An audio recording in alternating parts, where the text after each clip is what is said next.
Guys, for today's video, bali tuturuan ko kayo kung paano mag-terminate ng 8 holes na MCB.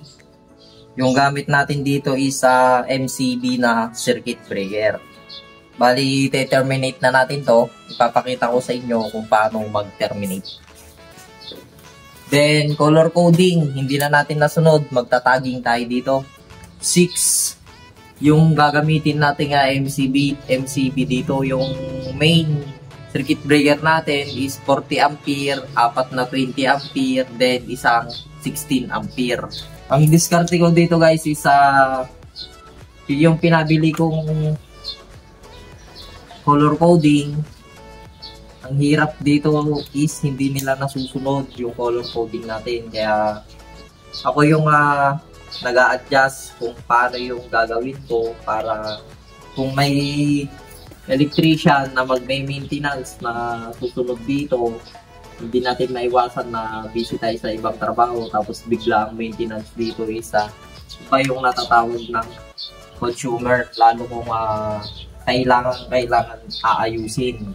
Kaya ako guys is magtataging ako dito para yung susunod na magme-maintenance is hindi siya malilito.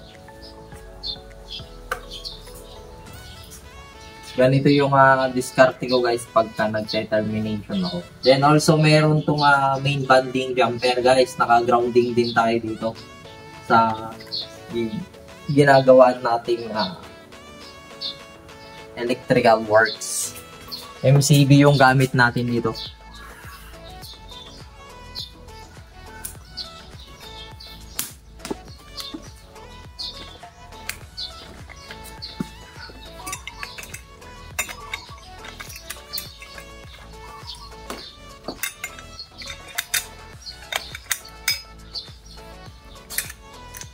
Ito yung guys, kakapitan ng MCB circuit breaker natin. Dito yung kanyang holder.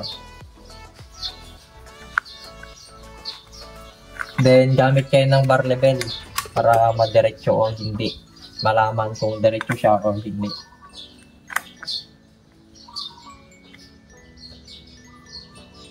Para pagka ilalagay na natin yung cover nya, no need na tayong i-level pa. Mas okay dito kasi ditong area yung kakapitan ng circuit breaker ay ng cover ng distribution box natin. Yan. Ilalagay na natin tong miniature circuit breaker. Isang 60 ampere, then 4 na 20 ampere. Sa paglagay na ito is ito, i-push nyo lang pababa. Ayan. Then ilagay nyo dito.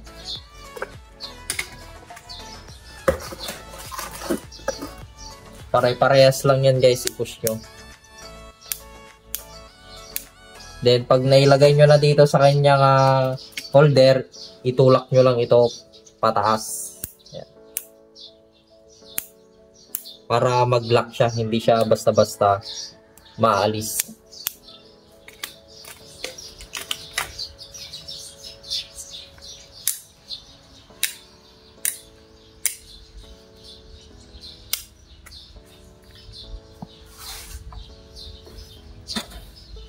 Then, ito yung 40 ampere main circuit breaker niya. Bale, ito guys, Schilin RPC is non-reversible. Pwede din siya sa reversible. Ang kagandahan nito guys, pagka meron tayong spare dito, may kasama siyang cover.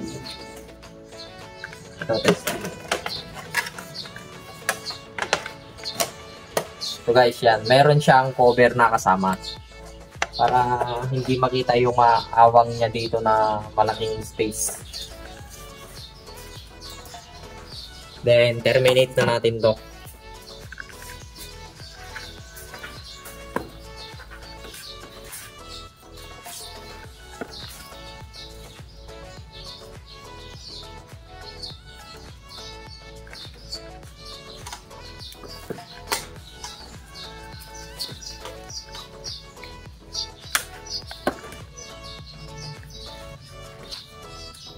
Cable tie.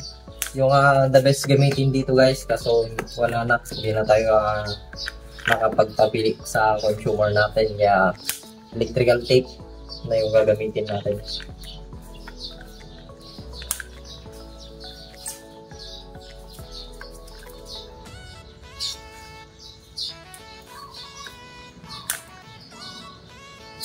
Bali guys, itong may green tape is ito yung neutral natin.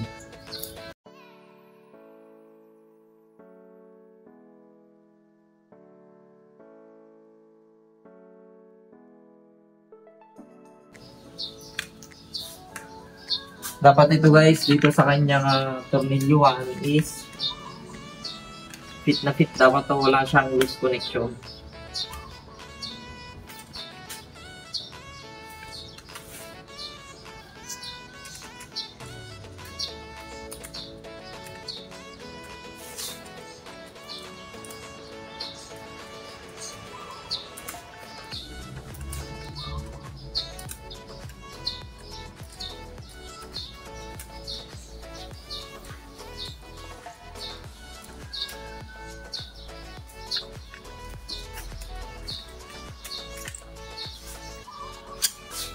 Then, gamit tayo ng extra wire. Jumper tayo dito papunta sa ating branches.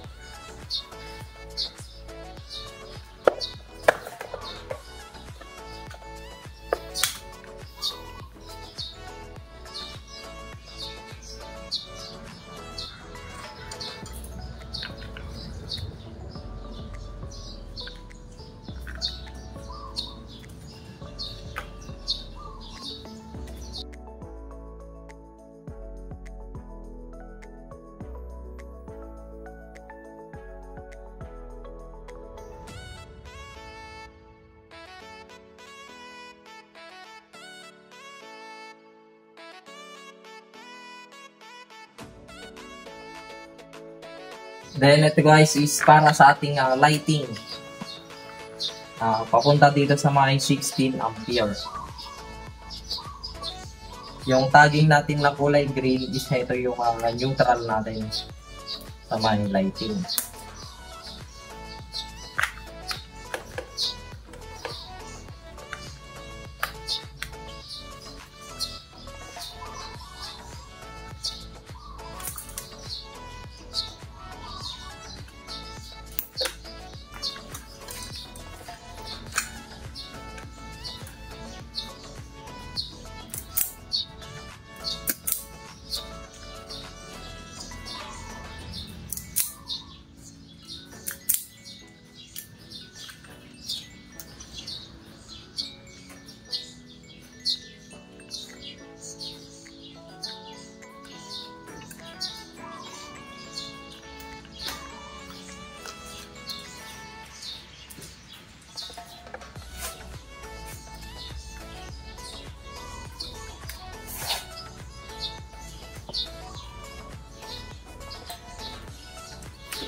Tapos itong one guys is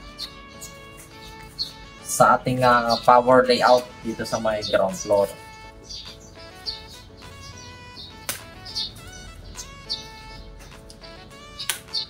Lalagay ako ng kanyang spare kung sakaling mabitin, pwede nating gamitin itong spare guys.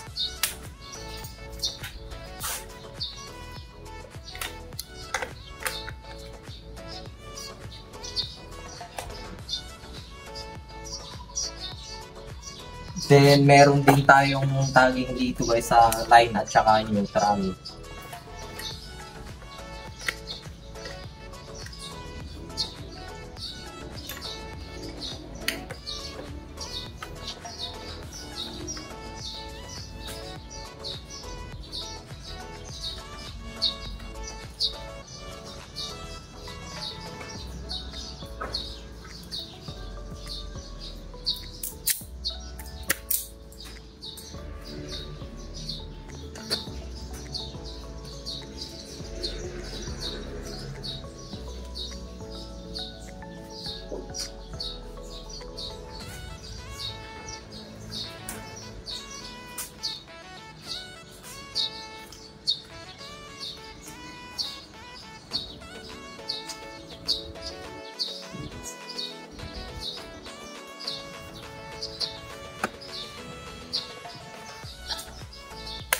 Itong tagging natin na kulay green guys is ito yung neutral natin.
So, okay na guys. Then, lagay natin yung kanyang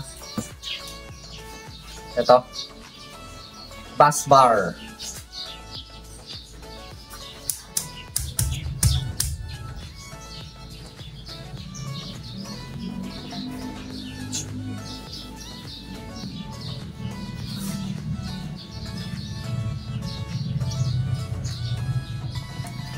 Bali, babawas tayo dito.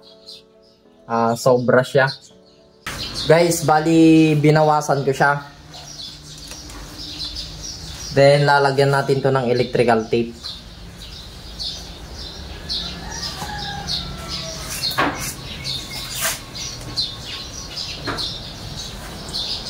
Ito guys, yung diskarte. Pagka may dadagdag na load is dito sakto siya dito sa nilagyan ko ng electrical tape. Tatanggalin na lang tong electrical tape.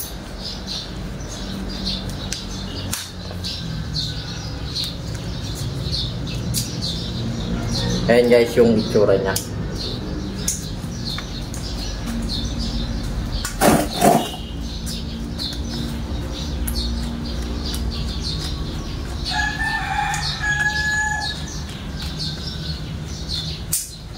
Saka natin to ilalagay.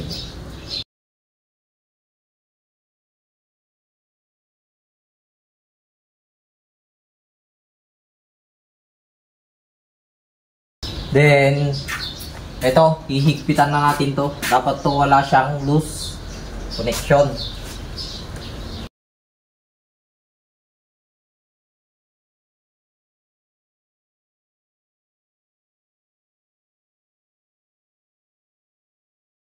So, and guys, okay na. Itong termination natin. Then, explain ko sa inyo kung ano yung ginawa natin dito. Bali guys, ang ginamit nating MCB Shilin brand RPC. Meron tayong isang 40 ampere, apat na 20 ampere, then isang 16 ampere. Itong 16 ampere guys is sa lighting, then apat na 20 ampere para sa ating mga outlet niya. Then also meron tayong 40 ampere, yan yung main circuit breaker natin. Yung 40 ampere match wire niya is 8.0. 20 ampere, 20 ampere na apat is 3.5 hanggang 16 ampere, 3.5. Yung color coding guys, hindi natin nasunod. Bali, kulay green tagging natin is yan yung neutral natin. Then also meron tayong earthing. May grounding rod akong nilagay dito. Kulay black yung nabili nilang nakuha nga wire. 2.0. Naglagay na lang ako ng electrical tape papunta dito sa may grounding bus bar. Then also guys, itong kanyang service entrance wire, kulay green, tagging natin is neutral yan. Itong distribution box na ito is 16 ways. Bali, pagka single pole yon. Pag 2 pole, 8 na MCB yung kailangan natin dito. Ang bakante nito is 2 MCB. May spare tayo dito. Then, ilalagay na namin yung kanyang cover. Tagging guys is itatagging natin ito mamaya para malaman din ng consumer kung saan yung i-on, i-off kung sakaling meron tayong troubleshooting. Bago nyo ilagay yung cover nya guys, make sure na may fit itong kanyang terminals para maiwasan natin yung loose connection. Merong spare na 2. Bali may ilalagay tayo ditong eto, kasama na to pag binili nyo tong distribution box. Ayan, para mas sakto siya pagka hindi pasukin ng insekto. Then, hindi naka-expose yung kanyang butas.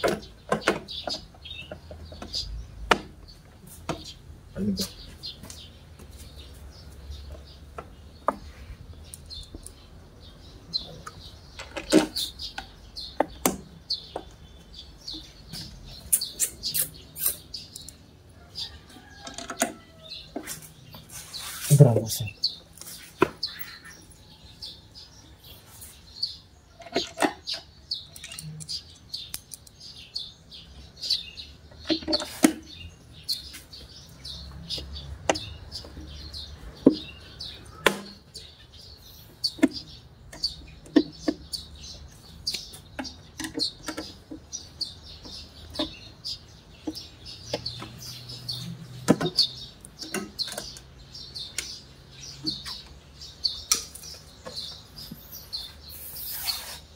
Video na.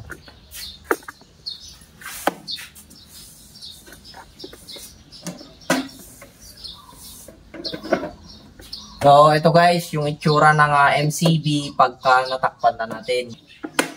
So, yun lang guys, for today's video, kung paano mag-termination ng 2-pole na MCB sa 8 ways na distribution box. Bali, 8 ways guys, 2 pole, pagka single pole is 16 ways. May spare ito na 2. So, yan lang guys, sana may natutunan nyo sa videos natin for today kung paano mag-termination ng MCB non-reversible connection. Please like and share my Facebook page, Motoelect TV, and also my YouTube channel guys, Motoelect TV. Maraming salamat.